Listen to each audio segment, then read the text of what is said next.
Հայաստանի վարչապետ Նիկոլ Փաշինյանը եւ Եվրոպական խորհրդարանի նախագահ Ռոբերտա Մեծելոն հանդես են եկել համատեղ հայտարարություններով։ Լրագրողի այն հարցին, թե արդյոք Հայաստանը նախատեսում է խորացնել իր համագործակցությունը Եվրոպայի հետ պաշտպանության ոլորտում, Փաշինյանը հայտնել է, որ Հայաստանի անվտանգության ոլորտի ընկալումները փոխվել են։ Ըստ նրա, Հայաստանի համար անվտանգության միակ եւ ամենահուսալի երաշխիքը խաղաղությունն է։ Անվտանգություն ասելով շատ հաճախ հասկանում են զենք, զինամթերք, բանակ, հատուկ ծառայություններ, օպերատիվ գործողություններ եւ այլն եւ այդպես շարունակ, եւ մենք շատ երկար 30 տարի այդ ընկալման մեջ ենք եղել։ Հիմնական խնդիրը, որը ես տեսնում եմ եւ հիմնական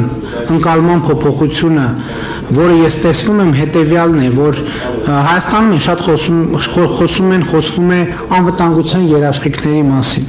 Ինձ համար հիմա ակնհայտ է, որ անվտանգության միակ երաշխիքը խաղաղությունն է։ Չկա ավելի հուսալի անվտանգության երաշխիք, քան խաղաղությունը։ Անվտանգության մեր ընկալումները փոխվում են ժամանակի հետ, ավելի շատ ռազմականից դառնալով քաղաքական եւ դիվանագիտական, եւ ես կարծում եմ, որ մենք ավելի շատ պետք է շեշտը դնենք այս տրամաբանության վրա։ Ներսում էլ Հայաստանի, ես այս մասին խոսելիս ասում եմ, բանակը մեզ համար անվտանգության ոչ թե գործիք է, այլ անվտանգության ռեզերվ է, երբ որ հանկարծ որևէ պայմաններում իմ ասած առաջնային գործիքները խաղաղության հանկարծ չաշխատեն։ Խաղաղությունը, համագործակցությունը, փոխգործակցությունը եւ այդպես շարունակ։ Ամերիկա-իսրայելական ուժերը նախորդ գիշեր հրթիռային հարվածներ են հասցրել հին հայկական թաղամասերից մեկում Մաջիդիեում գտնվող բնակելի համալիրին։ Ինչպես հայտնում է Հայաստանում Իրանի դեսպանատունը, վերջին տվյալներով զոհեր չկան, սակայն որոշ բնակիչներ մնացել են փլատակներում։ Հրապարակված տեսանյութում ազգությամբ հայ կինը սարսափով նկարագրում է իրենց բնակելի շենքին հրթիռի հարվածի պահը եւ մեղադրում ԱՄՆ նախագահին դաժանությունների համար։ Մաջիդիեն Թեհրանի հին հայկական թաղամասերից մեկն է, այն հայտնի է իր զարգացած կառուցվածքներով, որոնց ձևավորման եւ զարգացման գործում կարևոր դեր են ունեցել իրանահայերը։ The investigation continues, and as the president said yesterday at his press conference, Սպիտակ տան խոսնակ Քերոլայն Լևիթը հայտնել է, որ նախագահ Թրամփը կընդունի Մինավի դպրոցի վրա հարձակման հետաքննության արդյունքները։ Սպիտակ տունը քննադատել է մամուլի հալածանքները, հորդորելով չշտապել մեղադրանքներում։ Մի շարք լրատվամիջոցներ հաստատել են, որ տարածված տեսանյութերում նկատվել է ամերիկյան տոմահակ տեսակի հրթիռ, ինչի հետևանքով զոհվել է շուրջ 170 մարդ։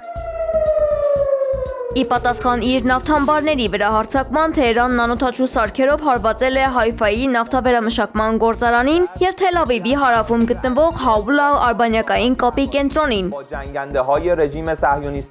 Իրանական կողմի պնդմամբ կենտրոնը, որն ապահովում էր կապը ավիաբազաների եւ գործանիչների միջև, լիովին ոչնչացվել է։ Իրանական հարվածները թիրախավորել են նաեւ տարածաշրջանում գտնվող ամերիկյան ռազմակայանները։ Ծոցի մի շարք երկրներ հաղորդել են պայթյունների մասին։ Թել Ավիվում նույնպես հնչել է օդային տագնապի ազդանշանը։ Իսրայելական հակաօդային պաշտպանության համակարգերը որսացել են իրանական հրթիռները։ Իսրայելական ուժերը հարվածների հերթական ալիքն են հասցրել Բեյրութի ուղղությամբ։ Ռոմի Լեո 14-րդ պապը Սուրբ Պետրոսի հրապարակում իր ամենշաբաթյա ելույթի ժամանակ ցավով է խոսել Մերձավոր Արևելքում տիրող իրավիճակի մասին։ Նա ազորակցությունն է հայտնել Լիբանանի ժողովրդին, որն իր խոսքով լինելով իսրայելական հարվածների թիրախում, այժմ անցնում է մեծ փորձության միջով։ Պապը հավատացյալներին կոչ է արել աղոթել Իրանում եւ ամբողջ Մերձավոր Արևելքում շուտապույտ խաղաղություն հաստատելու համար։ Պատերազման հապաղ դադարեցնելու կոչ է արել նաև Թուրքիայի նախագահ Ռեջեփ Թայիպ Էրդողանը, զգուշացնելով, որ հակամարտությունը կարող է վերածվել լայնամասշտաբ էսկալացիայի եւ հրդեհել տարածաշրջանը։ Էրդողանը շեշտել է, որ իրենց համար չկան այնպիսի բաժանումներ, ինչպիսիք են սունիզմը կամ շիիզմը, քանի որ առկա է միայն մեկ ընդհանուր կրոն՝ իսլամը։ Թուրքիայի նախագահի խոսքով, թեև իրենք չեն ձգտում լարվածության, սակայն պատրաստ են վճռական պատասխան տալ ցանկացած մեկին, ով ռազմական արկածախնդրության նպատակով աչքը տնկի իրենց հողերին։ Ռուսաստանի անվտանգության դաշնային ծառայությունը կանխել է ռազմական ավիացիոն տեխնիկայի դեմ նախապատրաստվող հարձակումը։ Ըստ պաշտոնական տվյալի, Վլադիմիրի մարզի մի բնակիչ կապվել է ուկրաինական հատուկ ծառայությունների հետ եւ Մոսկվայի ու Կալուգայի մարզեր տեղափոխել անօթաչուներ, պայթուցիկ սարքեր։ Գերատեսչության աշխատակիցները կասկածյալին վնաս ազերծել են հենց նախապատրաստական փուլում, թույլ չտալով իրականացնել ծրագրված գործողությունը։ Մայրաքաղաքում իրականացվող ծառերի փոխարինման գործընթացը բացառապես մասնագիտական հիմքեր ունի։ Ծերացած թեղիները սպառել են իրենց կենսունակությունը, հայտնել է կանաչապատում եւ շրջակա միջավայրի պահպանության ՀՕԱԿ-ի տնօրեն Արմեն Բեգոյանը։ Ըստ նրա, մայրաքաղաքում արկա թեղիների մեծ մասը 70-ից 80 տարեկան են, մինչդեռ դրանց կենսունակության տարիքը 40-ից 50 տարի է։ Բեգոյանի խոսքով ծառերը արդեն սպառել են իրենց կյանքի տևողությունը եւ ինչպես 100-ամյա մարդուն հնարավոր չէ երիտասարդացնել, այնպես էլ ծերացած թեղիներին հնարավոր չէ վերակենդանացնել։ Նեմատոդային ворթերը, որոնք ամբողջ իրենց բնամասում են, քայքայելով վերացնում են կոռելացիոն կապը, արմատ սաղարթ կոռելացիոն կապը եւ հետեւաբար սաղարթները վերանում են։ Այստեղ մենք չենք կարող ասել, որ սաղարթ ունենք։ Նախ առաջինը, Երևանի առանց այն էլ քիչ կանաչ տարածքները զբաղեցնել այս կամ այս երկաթյա սությունը, կամ այս թեղիները, դրանք լրիվ միևնույն բանն են։ Ավելին, այս թեղիներն ավելի վատ են, դա էկոլոգիական առումով։ Թեղիներն ավելի վատ են, որովհետև եթե երկաթյացությունը ոչ մի հիվանդություն չի տարածում, ապա այս չեղած ծառերը հանդիսանում են վնասատուների, այդ ժողովրդական լեզվով խոսեմ, այդ ворթու բլոճների ձմեռման բարգավաճման տեղեր, որոնք այնուհետև տեղափոխվում են ամբողջ քաղաքի կանաչ զանգվածի վրա։